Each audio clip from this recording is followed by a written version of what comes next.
दोस्तों नमस्कार, आदाब, सत श्री अकाल। उर्मिलेश संवाद के इस कार्यक्रम में आपका बहुत-बहुत स्वागत है। मैं हूं उर्मिलेश। हमारे देश के प्रधानमंत्री इन दिनों बिहार के दौरे काफी तेजी से कर रहे हैं, बार-बार जा रहे हैं और हर बार कोई न कोई ऐसा मुद्दा छोड़ रहे हैं वहां, जिस पर विवाद चलता रहे, बिहार में भी चले और बाहर भी चले। एक बार वो गए तो उन्होंने मां के अपमान की बात की और उसके जस्ट पहले वो विदेश में थे, यहां वो चीजें चल रही थी, उसको उन्होंने जम के उठाया। तो सोशल मीडिया से लेकर और मेन स्ट्रीम मीडिया तक, खासकर टीवी पुरम में खूब चला, खूब चला। तो राहुल गांधी के पूरे राजनीतिक अभियान की काट के तौर पे उसको सामने लाया टीवी पुरम ने और बीजेपी ने भी, लेकिन बात बनी नहीं। अभी प्रधानमंत्री गए तो 2 दिन पहले तो उन्होंने इस बार घुसपैठिए का मामला उठाया। ये आरएसएस बीजेपी का बहुत पुराना मुद्दा है। सच पूछिए तो इस मुद्दे की अगर जड़ों को मैं देखूं तो ये आज से 20-25 साल पुराना है। जब भी बिहार में बीजेपी चुनाव लड़ती थी, जनसंघ से बीजेपी बनने के बाद, तो उसका सबसे बड़ा मुद्दा होता था। एक जमाने में बिहार के साथ झारखंड भी जुड़ा हुआ था, यूनाइटेड था। उस वक्त तो और ज्यादा, क्योंकि उन हलकों में ज्यादा इस तरह की बात ये किया करते थे कि ऐसा हो गया है, वैसा हो गया है। घुसपैठिए का सवाल इस बार भी उठाया जा रहा है। घुसपैठिए कितने हैं, ये आज तक संख्या नहीं बता सके, जबकि सरकार केंद्र में इनकी है 11-12 साल से, और राज्य में भी सरकार इनकी है कमोबेश, हमेशा 15-20 साल से लगातार बने हुए हैं। इनके गठबंधन के जो नेता हैं, नीतीश कुमार जी प्रधानमंत्री हैं, अरे मुख्यमंत्री हैं। तो आखिर पहचान करके उनको आप पकड़िए, उनको आप डिटेक्ट कीजिए। ये सारा जो कामकाज है वो करने के बजाय आप नारेबाजी क्यों कर रहे हैं?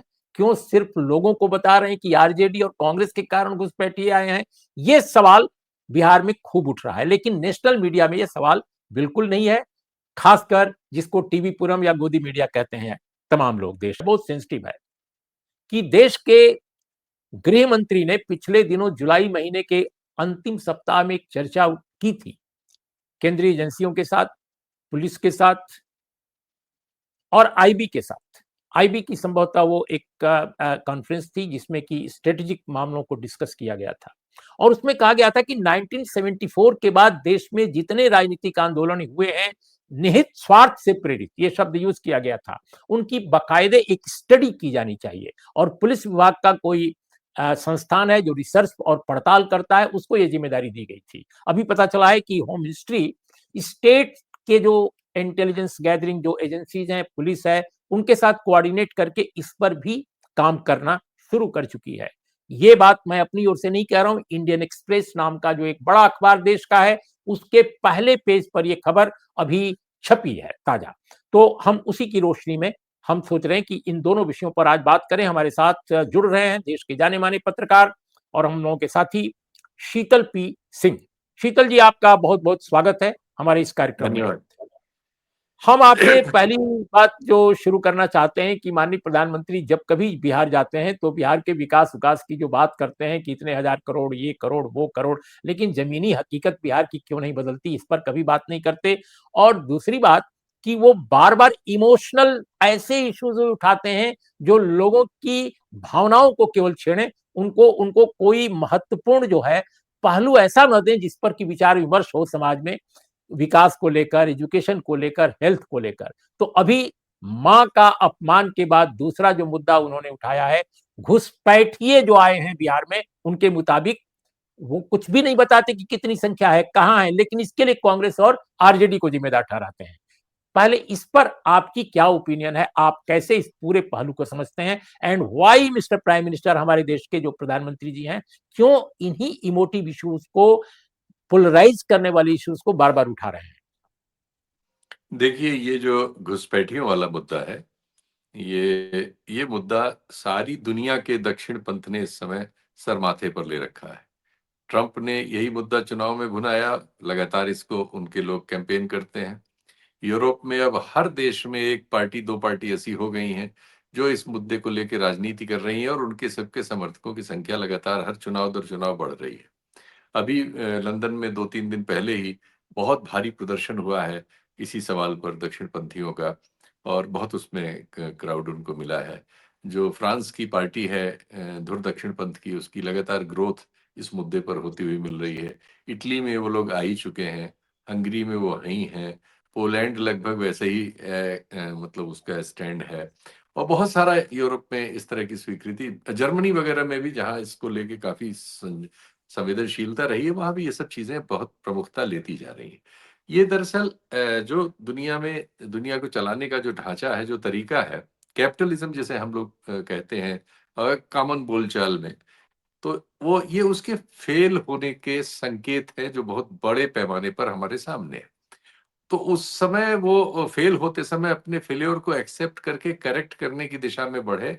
उसकी जगह क्या होता है, जो पार्टियां कैपिटलिज्म की रक्षा वाली पार्टियां हैं, यानी जो आइडियोलॉजिकली इस व्यवस्था को ठीक समझती हैं, कैपिटलिस्टों के साथ मिल के जो राजनीति करती हैं, चंद लोगों के साथ, चंद लोगों के लिए, चंद लोगों द्वारा जो राजनीति है, उस राजनीति को करने वाले जो भी विचार या दल या वो हैं, वो इस तरह के शॉर्टकट्स ढूंढते हैं जिसमें जनता को ही जनता का शत्रु बता दिया जाए, और वो जो उत्पीड़ित जनता है, वो आपस में उनको लड़ा के और राजनीति करके आप इसमें सफलता प्राप्त कर लें। ये सरल भी हो गया है। तकनीक के विकास ने सूचनाओं को पहुंचाने का अब ताकतवर लोगों के हाथ में एक बहुत मतलब प्रूवन एक माध्यम दे दिया है। अगर आपके पास पैसे हैं, जाहिर है आप कैपिटलिज्म में अगर कैपिटलिस्ट लोगों की ओर से पॉलिटिक्स कर रहे हैं, तो आपको पैसे की कोई समस्या नहीं होगी।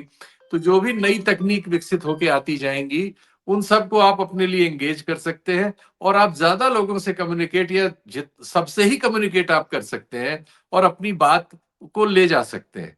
तो इसमें जो बहुत सोशल साइंस की जो भी स्टडीज हैं वो बताती हैं हमें कि अब कंसेंट मैन्युफैक्चर करना रूलिंग क्लासेस के लिए तुलनात्मक रूप में ज्यादा आसान है। तो अब वो क्या करते हैं कि एक ऐसे इशू को सामने आपके रखते हैं जिसको आपने इमोटिव इशू कहा। वो एक उन्होंने शत्रु पैदा कर दिया है। भारत में मुसलमान अब एक शत्रु है, अल्पसंख्यक ही शत्रु है एक्चुअली। ईसाई भी हैं और सिख भी एक लेवल पे है। ये सबको उन्होंने शत्रु बना लिया, लेकिन मुसलमान चूंकि उनकी 14.5% हमारी आखिरी जो जनगणना हुई 2011 में, उसके अनुसार वो 14.5% है। इसको भी बहुत बढ़ा चढ़ा के कोई 25% कहता है, कोई 30% कहता है, कोई 20% से तो कम कोई कहता ही नहीं है। ये सब बता के डर पैदा किया जाता है, और तरह तरह की डेट्स आती है। कोई कहता है सन 37 में मुसलमान प्रधानमंत्री होगा, वो कब्जा कर लेंगे। कोई 47 देता है, कोई 57 देता है, कोई एक नई नई डेट्स अपने मन में जिसके मुंह में जो आया। वो ये नहीं बताते कि 70 साल में ये 14.5% हुआ। इसकी वजह क्या है, इसके पहले सेंसेक्स में कितना था, उसके पहले में कितना था। ये ये सब एक डर की राजनीति करना ये सरल है। इससे एक तो ये होता है कि जो सत्ता में अगर वही लोग हैं जैसे कि इस समय है, तो उनको उन सवालों के जवाब नहीं देने होते जो सवाल जरूरी है, जो सामाजिक जरूरत के सवाल हैं कि बेरोजगारी इतनी प्रचंड क्यों है, लोग गरीब क्यों होते जा रहे हैं, ज्यादातर लोगों के पास आय के साधन कम क्यों हो रहे हैं। जो उनकी आय आज से 10-15 साल पहले थी, उसमें जितनी उपभोक्ता सामग्री वो खरीद सकते थे, आज उनकी परचेजिंग पावर उससे कम क्यों हो गई है। और आप विदेश नीति में क्या कर रहे हैं, आप शिक्षा पे क्या कर रहे हैं, स्वास्थ्य पे क्या कर रहे हैं। ये जो सवाल है, ये सवाल जो बहुत जरूरी है किसी भी समाज के विकास के लिए, ये समाज दरी के नीचे चले जाते हैं। और ये सवाल जिनको आपने इमोटिव कहा, और मैं इनको ये कहूंगा कि ये षड्यंत्र के जरिए क्रिएट किए जाते हैं, ये नकली सवाल हमारे सामने आके प्रस्तुत हो जाते हैं। तो और चुनाव में इनका प्रयोग करने से क्या होता है कि और आसानी हो जाती है कि लोग भावनात्मक रूप में एक जनता में ही जनता के एक हिस्से के शत्रु बन के प्रस्तुत हो जाते हैं। जैसा कि भारत में इस समय एक बहुत बड़ी आबादी मुसलमानों को लेके नफरत से भरी हुई है, और लगातार उसमें उत्तरोत्तर विकास हो रहा है। क्योंकि रोज जो है इतनी कंटेंट जनरेट करने की मशीनें लगी हुई हैं, जो सोशल मीडिया से लेके मीडिया तक सब जो उनका कब्जा है, उसके जरिए इतनी कंटेंट जनरेट करती हैं मुसलमानों के प्रति नफरत करने की कि उसमें से कुछ न कुछ सबके पास पहुंच जाता है और सब उसी दिशा में लगातार सोचते रहते हैं। तो एक कंसेंट जो कॉन्टिन्यूअस दक्षिणपंथ दुनिया भर में और खासकर भारत में मैन्युफैक्चर करने में सफल है, वो है मुसलमानों से नफरत। और ये जो मुद्दा है घुसपैठिया वाला, बिहार में अगर आप इसको उठाते हैं, जहां प्रधानमंत्री इस चुनाव के वर्ष में अनेक बार जा चुके हैं और अभी अनेक बार जाएंगे, और वो चूंकि उन्होंने पहले आपने ठीक ही कहा कि सबसे पहले तो वो उन्होंने सोचा कि मैं माँ की गाली वाले मुद्दे को भुला सकता हूं, उन्होंने उसको उछाला। लेकिन बिहार जैसे समाज में और उत्तर भारत में कहीं भी गालियां इतना प्रचलन में है और ऐसे सैकड़ों वीडियो सामने आ गए काउंटर करते हुए जिसमें उनके दल के तमाम लोग गालियां बक रहे हैं। उसी समय एक अभी अभी अभी एक घटना हुई है जिसमें एक मंत्री महोदय, जिनको हाल में एक मुकदमे में एक छोटी सजा इसलिए दी गई कि बड़ी सजा देते ही वो बाहर हो जाते उससे, उन्होंने एक यूट्यूबर पत्रकार को पीट दिया और पीटते हुए गाली दे रहे हैं, वो भी वीडियो मौजूद है, वही गाली दे रहे हैं, लेकिन उस पर कोई बवाल नहीं हुआ। क्योंकि जो कंसेंट मैन्युफैक्चरिंग करने वाली मशीन है, यानी जैसे आप टीवी पुरम कहते हैं नोएडा का, और हम लोग उसे अब मैं तो उसे मॉन्स्टर कहने लगा हूं और तमाम और लोग अलग अलग उसको संज्ञा देते हैं। तो ये जो मॉन्स्टर मीडिया है, ये तुरंत जो है प्रधानमंत्री वाले उस सवाल को, जिसपे साफ उनकी पुलिस के द्वारा, वहां तो राज्य सरकार में भी बीजेपी शामिल है, पुलिस का बयान आ गया था कि उसका किसी पार्टी से कोई संबंध नहीं मिला। जिस व्यक्ति ने कहा उसका निजी फ्रस्ट्रेशन होगा, मूर्खता होगी, षड्यंत्र होगा, जो भी होगा उसके लिए ये दल कहीं से जिम्मेदार हो, ऐसा नहीं आया पुलिस की जांच में, जो पुलिस उनके अधीन है। लेकिन इसके बावजूद मॉन्स्टर मीडिया ने उसको पूरे 3 दिन तक हवा भर के उसको तूफान बना दिया और मोदी जी गए उस पर छक्का लगाने, उन्होंने उसकी कोशिश की, लेकिन उस समाज में वो नीचे नहीं पहुंचा। जैसे एसआईआर का ही मुद्दा है, ये भी टेक्निकल मुद्दा है, उस तरह से उस समाज में नहीं पहुंचा। उनके जरूरी सवाल उससे बड़े हैं, जो उनके जिंदा रहने के रोजमर्रा के सवाल हैं, चूंकि वो बड़े हैं। वहां एक तिहाई बिहार इस समय बाढ़ में डूबा हुआ रहता है, जबकि वह बरसात एवरेज से कम हुई है। पूरे देश में एवरेज से बहुत ज्यादा हो रही है, बिहार में कम हुई है, लेकिन वहां बाढ़ नेपाल से होके आती है। तो बहुत सारी चीजें हैं जिनको बहुत बड़े पैमाने पर लेके हल करने पर ही वहां की समस्याएं सुलझ सकती हैं। वो करने को तो कोई है नहीं, न किसी को कुछ करना है।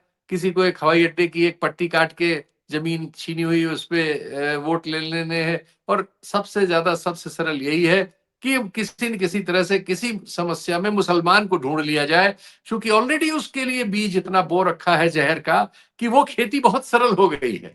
वो अपने आप जैसे बाढ़ से पैदा हुई जमीन में बिना खाद डाले, बिना कुछ डाले, बीज डाल के खेती हो जाती है। ये भी वैसी ही खेती है, राजनीति में की जाती है कि आप मुसलमान को निशाना बना के कोई मुद्दा उछालिए। घुसपैठियों का मुद्दा, चूंकि हमारा जनरल पार्लेंस में आदमी यही समझता है कि बांग्लादेशी मुसलमान यानी घुसपैठिया, और उन्होंने आके हमारे यहाँ बहुमत कर लिया। लेकिन जब ये बात आती है तो उसके साथ साथ सवाल पैदा होते हैं। सवाल यह है कि देश में गृह मंत्रालय पिछले 11-12 साल से मोदी जी के ही और उनकी पार्टी के हाथ में है, और पिछले 6-7 साल से तो अमित शाह जी के हाथ में है। इसके पहले राजनाथ जी और अन्य लोग थे। तो यह काम तो गृह मंत्रालय का है कि अगर इस देश में घुसपैठ कर रहे हैं तो उन पर नियंत्रण निश्चित तौर पर उर्मिलेश बाबू तो नहीं करेंगे, न कर पाएंगे। मैं भी नहीं कर सकता हूं, कोई विपक्षी दल का नेता भी नहीं कर सकता है। तो अगर उनको कोई रोकेगा कानून बना के या कानून व्यवस्था के जरिए, कोई विशेष मशीनरी लगा के, कोई विशेष तकनीक लगा के, कोई फैसला करके, तो सरकार ही करेगी। तो जिनकी सरकार है, सवाल है कि पिछले 11 सालों में केंद्र में रहते हुए और 20 साल से राज्य में भी घूम फिर कर सत्ता में हिस्सेदार बनते हुए आपने इसको क्यों नहीं रोका? और अगर ये है तो ये किसी आपकी स्टडी में इससे पहले, चुनाव से पहले क्यों नहीं परिलक्षित होती? जब चुनाव आता है तो मुद्दा क्यों आता है? अभी अभी आपने, आपके द्वारा चुने गए चुनाव आयोग ने एक कार्यक्रम चलाया है एसआईआर वाला, उसमें ये क्यों नहीं सामने आया? उसमें तो स्क्रूटनी हुई है, लेकिन जो उन्होंने रिजल्ट दिए उसमें तो घुसपैठिए का नाम ही नहीं आया। उसमें तो आया है कि मृतक 22-23 लाख है, इतने लोग हैं जिन्होंने कहीं दूसरी जगह काम करने के लिए चले गए हैं, इतने लोग हैं जिनका पता बदल गया है। ये श्रेणियां आई, एक भी श्रेणी नहीं आई जिसमें आया हो कि भाई ये 5 लाख लोग हैं जो बांग्लादेश से घुसपैठ करके आ गए थे और हमने इनको इससे निकाल दिया। ये श्रेणी तो आई ही नहीं। तो ये महोदय, ये घुसपैठिया कहाँ है? दूसरे, पिछले वर्षों में अनवरत ऐसा हुआ है कि बांग्लादेश में प्रति व्यक्ति आय, अभी हाल में उनके यहाँ थोड़े डिस्टर्बेंसेस हो गए हैं कुछ महीनों से, इसके पहले उनकी प्रति व्यक्ति आय हमसे बेहतर हुई है। हम जानते हैं कि 71 में युद्ध की वजह से भारत और पूर्वी पाकिस्तान जो बांग्लादेश है 71 के बाद से, उसके बीच आबादियों में इस तरह का हुआ है। चूंकि युद्ध हो रहा था, हमारी सेना भी वहां गई हुई थी, बहुत सारे शरणार्थी आए हुए थे, वो सीमावर्ती राज्यों में ये समस्या पैदा हुई थी। ये सच्चाई है, कोई इससे इनकार नहीं कर रहा है, लेकिन वो एक ऐतिहासिक सच्चाई है, उसकी वजह से लोगों में आना जाना बढ़ा। लोगों में रिश्ते पहले से थे, बंगाल में रहने वाली बहुत सारी आबादी की रिश्तेदारियां वहां हैं, उनकी रिश्तेदारियां यहाँ हैं। जैसे हमारे पश्चिमी पाकिस्तान में पूर्वी और मध्य भारत और उत्तर भारत के लोगों की रिश्तेदारियां वगैरह है। तो एक मिलजुमला आबादी थी, जिनको ऐतिहासिक कारणों से आज से 70-80 साल पहले विभाजन देखना पड़ा। तो यस, उसमें ये सब चीजें हैं, लेकिन इसको इस तरह से राजनीति का हथियार बना के किसी को शिकार करना और किसी पर आरोप लगाना, जैसे आपने बताया कि आरोप लगाया गया कि कांग्रेस और राजद और ये लोग जो है घुसपैठ करा रहे हैं। अरे भाई कमाल है, ये घुसपैठ करा रहे हैं और आपने एक भी मुकदमा दर्ज इन लोगों पे नहीं किया आज तक। आप क्या गृह मंत्रालय चला रहे हैं? आप तो मजाक है इसका मतलब। इतने गैर जिम्मेदार है कि प्रधानमंत्री को पता है कि कांग्रेस और राजद घुसपैठ करा रहे हैं और प्रधानमंत्री ने कोई कार्रवाई नहीं की, इस पर सिर्फ चुनाव लड़ने आ गए। तो इतनी गलत बात है कि देश में कोई आदमी दूसरे देश से लोगों को लाके घुसपैठ करा रहा है। आप जानते हैं वो बाकायदा संगठित दल है और वो और ये सब कर रहा है, और आपने एक मुकदमा दर्ज नहीं किया, एक मामले में जांच नहीं हुई, एक मामले में चार्जशीट नहीं हुई। तो आप तो बहुत ही गैर जिम्मेदार हैं।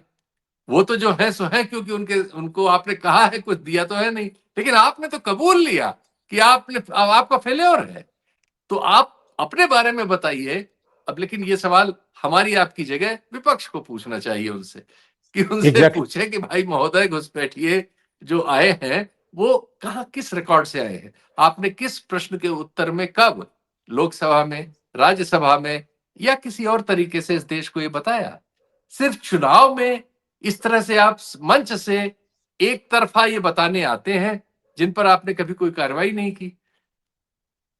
तो ये तो सवाल मुझे लगता है कि बिल्कुल उल्टा पड़ना चाहिए अगर सामने वाले में भी राजनीतिक कौशल हो। लेकिन ये सही है कि चूंकि ये कौशल होते हुए भी साधनों पर जिस तरह से कब्जा है इस समय के यस। डिस्पेंसेशन का, और जिस जैसे उन्होंने मशीनरी का, जो लोकतंत्र में जिनके इस्तेमाल पर सभी जगह आलोचना होती है, उसका जिस तरह से उन्होंने दुरुपयोग कर रखा है, जैसे उन्होंने चुनाव आयोग जैसी संस्था को जिस तरह से गठित किया है, और जिस तरह के उसके बारे में अब चीजें सामने आ रही हैं, ये सब, और जिस तरह से हमारे मीडिया को, जो मॉन्स्टर मीडिया है, जिस तरह से वो उसका इस्तेमाल कर रहे हैं। और सबसे प्रमुख बात जो हम लोग हर कार्यक्रम में अपने आते हैं, कि हमारे सामाजिक ढांचे में जो एक बुनियादी परेशानी है, बुनियादी बीमारी है, जाति व्यवस्था नाम की, जिसकी वजह से एक बहुत छोटे सेक्शन के पास सारे संसाधन या सारे संसाधनों का बहुमत, सारी कंट्रोल करने वाली परिस्थिति का बहुमत, शिक्षा पर नियंत्रण का बहुमत, सरकार पर तो है ही है, सरकारी मशीनरी पर तो है ही है, और मीडिया में तो सिर्फ उन्हीं का बहुमत नहीं, उनका 100%, जुडिशरी में इसी तरह से एक तरफा होना, ये सब चीजें मिलजुल के एक ऐसी परिस्थिति को पैदा करती हैं जिसमें इस तरह की चीजों पर राजनीति करना, और इस तरह की चीजों पर राजनीति करने वाले सफल हमें मिलते हैं। और इसीलिए प्रधानमंत्री इसका इस चुनाव में भी बिना किसी शर्म हया के प्रयोग कर रहे हैं। और बिल्कुल सही आप कह रहे हैं कि घुसपैठिए अगर वाकई आपकी नजर में हैं, सरकार की नजर में है, तो उनको आपने क्यों नहीं डिटेक्ट किया, उनको आपने बाहर क्यों नहीं किया, उनको आपने हिरासत में क्यों नहीं लिया, कार्रवाई क्यों नहीं की? आपकी फ्रेंडली, हमारे इंडिया की फ्रेंडली सरकार थी बांग्लादेश में, हाल तक हम उससे भी निगोशिएट कर सकते थे। और एक ये जरा भी सी एक जरा सी चीज रह गई, सॉरी मैं प्लीज। बात करते हुए, आश्चर्य एक और भी है। राज्यसभा में और लोकसभा में दोनों में दिए गए उत्तरों में ये निहित है, जिसको कई बार नेतागण इसको पोस्ट कर चुके हैं, इसलिए मैं अपने ये श्रेय नहीं ले रहा हूं कि मुझे ये पता है, सबको नहीं, ये पब्लिक पार्लेंस में है, कोई भी गूगल कर सकता है। यूपीए के 10 साल के कार्यकाल में जितने बांग्लादेशी नागरिकों को प्रतिवर्ष पकड़कर बांग्लादेश वापस किया गया, उसकी तुलना में एनडीए की सरकार जो मोदी जी की है, इन्होंने कुल 1/10 लोगों को बांग्लादेश वापस किया है। यानी अगर 100 लोगों को यूपीए की सरकार ने अपने दौर में 10 साल में, यूपीए माने मनमोहन सिंह साहब की कमजोर सरकार जो कही जाती थी, मौन सरकार कही जाती थी, उसने जितने लोगों को घुसपैठिया समझा, पकड़ा और किया, उसके 1/10 लोगों को मोदी जी की 11 साल 12 साल की सरकार ने किया है। ये खुद मोदी जी की सरकार के रहते हुए लोकसभा और राज्यसभा में दिए गए प्रश्नों के उत्तर में बताया गया है, गृह मंत्रालय द्वारा। जी। जी, बहुत दिलचस्प ये आंकड़ा है और बहुत महत्वपूर्ण आंकड़ा है। मैंने भी इस आंकड़े को देखा था और ये सही भी है। तो दोस्तों, आज इतना ही। आपको शीतल पी सिंह से हमारी ये बातचीत कैसी लगी ज़रूर बताइएगा और समय-समय पर हमें शिकायतें भी भेजते रहिएगा, अपनी सलाह भी भेजते रहिएगा और अच्छा कुछ लगे तो आप प्रशंसा भी कर दीजिएगा। साथ में सब्सक्राइबर बनने की कोशिश कीजिए और बनाने की कोशिश कीजिए अपने दोस्तों को। इन्हीं शब्दों के साथ एक बार फिर शीतल जी, आपका बहुत-बहुत धन्यवाद। और आप दोस्तों, आप सबको नमस्कार, आदाब, सत श्री अकाल।